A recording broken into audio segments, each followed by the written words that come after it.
तुरंत ही राजा परीक्षित जी ने अपने पुत्र जन्मेजय को राज्य दिया, राज्याभिषेक कर दिया, राजा बना दिया और तुरंत ही अपने राज्य से निकल करके चले गए गंगा तट पर और सुख ताल में जाकर के आसन जमा लिया। सुख ताल में। अच्छा, क्यों चले गए गंगा जी के तट पर?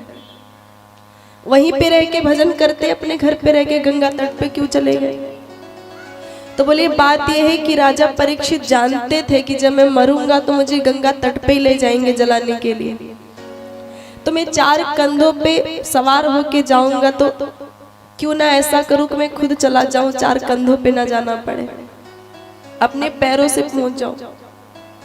ये दुनिया हमें निष्कासित करे, निकाले, अपनी दुनिया से निकाल करके मैं जलाए, उससे पहले हम खुद ही निकल जाते हैं। इसलिए वो निकल गए, गंगा तट पर गए और वहां जाकर के आसन जमा लिया। वहां बहुत सारे संत हैं, उसी में व्यास जी महाराज भी हैं, महाप्रभु श्री सुखदेव जी महाराज जी के पिताजी व्यास जी महाराज जी भी हैं। बड़े बड़े संत हैं, हजार वर्ष के, 2-2 हजार वर्ष के संत हैं वहां पे। सबसे परीक्षित जी एक ही प्रश्न करते हैं कि मरने वाला क्या करे, म्रियमाणस्य किम कर्तव्य, मरने वाले का क्या कर्तव्य है, मरने वाला क्या करे, जिसको मरना है वो क्या करे।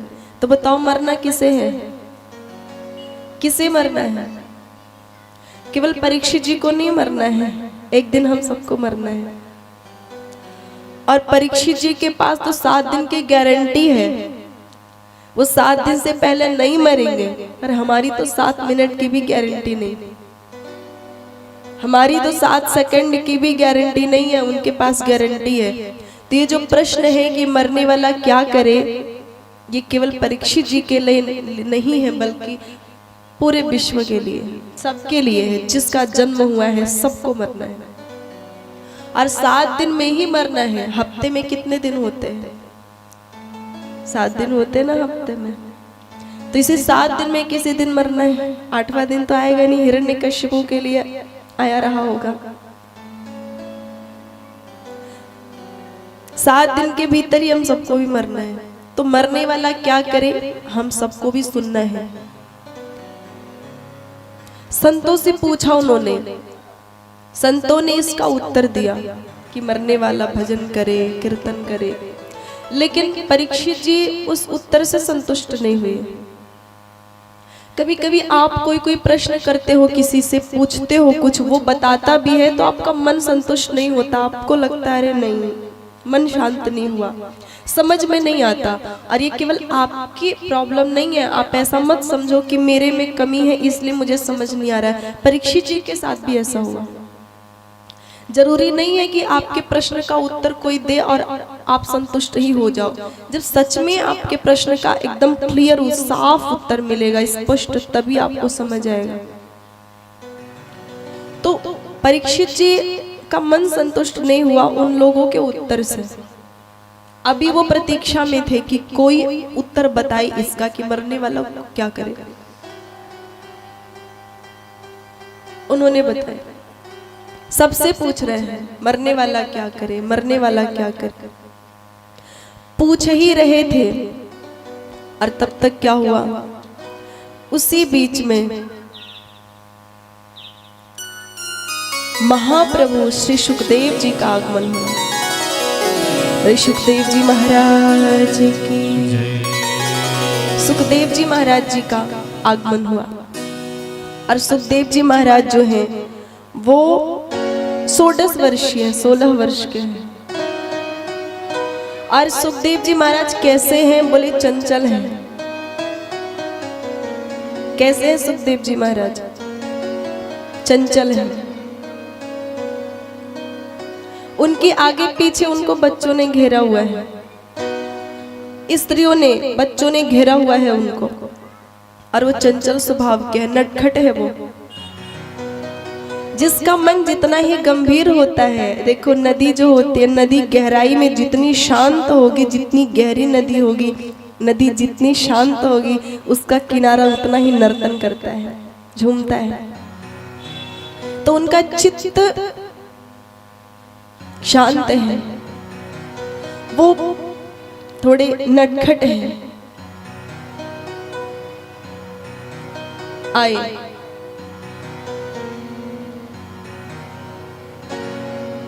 और ऐसे आए सुखदेव जी महाराज जैसे कि स्वयं भगवान पधार रहे हैं।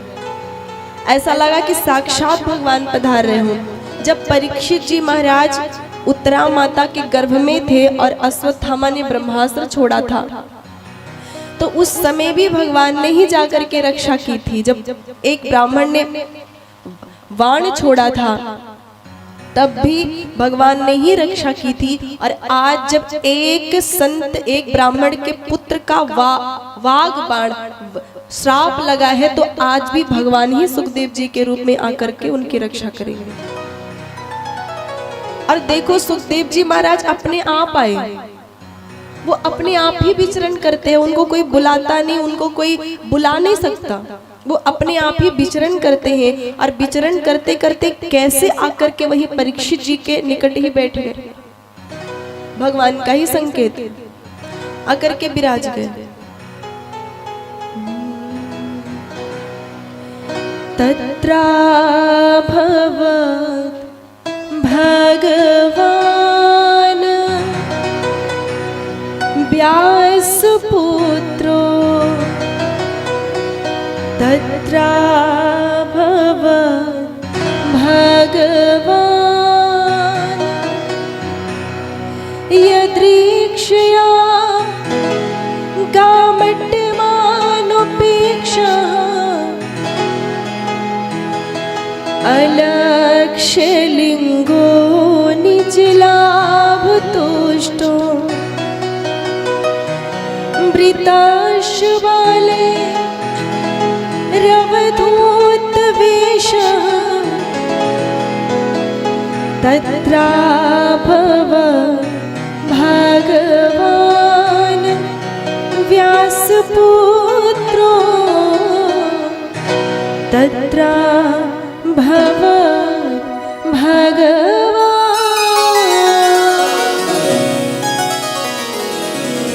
सुखदेव जी भगवान की। सुखदेव जी महाराज पधारे, आसन ग्रहण किया, परीक्षित जी ने उनके चरण पूजन किए। अब एक बार बोलना पड़ेगा राधे राधे। देखो इतनी अच्छी कथा है, पर आप देखो, ये मैं कहती हूँ कि टाइम जब कथा का हो उससे पहले ही आ जाया करो, पर नहीं, आप तभी आओगे। राधे राधे। अब देखो, और आप सब देखो, ये लोग आते हैं भगवान को प्रणाम करते हैं, तो आप सब तो ध्यान ना भटकाओ, आप तो कथा ही सुनो। वो आइसक्रीम खाया है, आइसक्रीम तो जानते होगे। आइसक्रीम जब खरीद के आप लेते हो, आप सोचो कि आइसक्रीम ज्यादा महंगी है, नहीं खाऊंगा। नहीं खाओगे तब भी वो खत्म होगा, और खाओगे तब भी खत्म होगा। उसी प्रकार कथा सुनोगे तब भी कथा आगे बढ़ जाएगी, और नहीं सुनोगे तब भी बढ़ जाएगी। इसलिए अच्छा ये है कि छोड़ो मत, छोड़ो मत। अरे यजमान जी तो बिल्कुल छोड़ नहीं रहे कथा, मैं देख रही हूँ, जब तक मैं कथा बोलती हूँ सुनते ही है। यजमान जी भी नहीं छोड़ते, आप सब भी कथा मत छोड़ो, नहीं तो आप सबका घाटा हो जाएगा। इतने पैसे लगा के करवाए हो कथा, कुछ तो मिलना चाहिए, घाटा तो नहीं होना चाहिए। घाटा हो जाएगा, देखो इतना इसमें लगाया पैसा, मुझे बुलाया, इतने सारे लोग, घाटा मत करो, फायदा, ये क्या बोलते हैं, बेनिफिट हो आपका ऐसी कथा सुना। बोलो राधे राधे।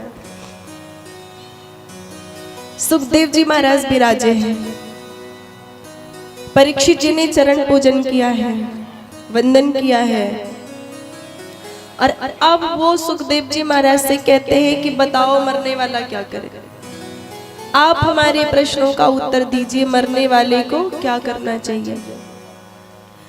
सुखदेव जी महाराज जी ने कहा कि मरने वालों को क्या करना चाहिए, कथा श्रवण करनी चाहिए और कथा सुननी चाहिए, और भगवान के गुणों का गान करना चाहिए, उनकी यश कीर्ति का प्रचार करना चाहिए। भगवान की भक्ति का प्रचार करो, कथा सुनो, भक्ति का प्रचार करो, और अपने मन को जीतो, अपनी इंद्रियों को जीतो, विकारों का शमन कर दो, विकारों को जला दो। यही करना चाहिए मरने वाले को। और क्या करना चाहिए? मरने वाला धर्म को समझे, अधर्म ना करे, अच्छा करे, बुरा ना करे। और मरने वाले को हमेशा अपनी मृत्यु याद रखनी चाहिए। हमेशा ये भूलना नहीं चाहिए कि मेरी मृत्यु होगी। हम भूल जाते हैं, हमें लगता है कि हम तो काल विजेता है, हम मरेंगे कहाँ, इसलिए पाप करते जाते हैं।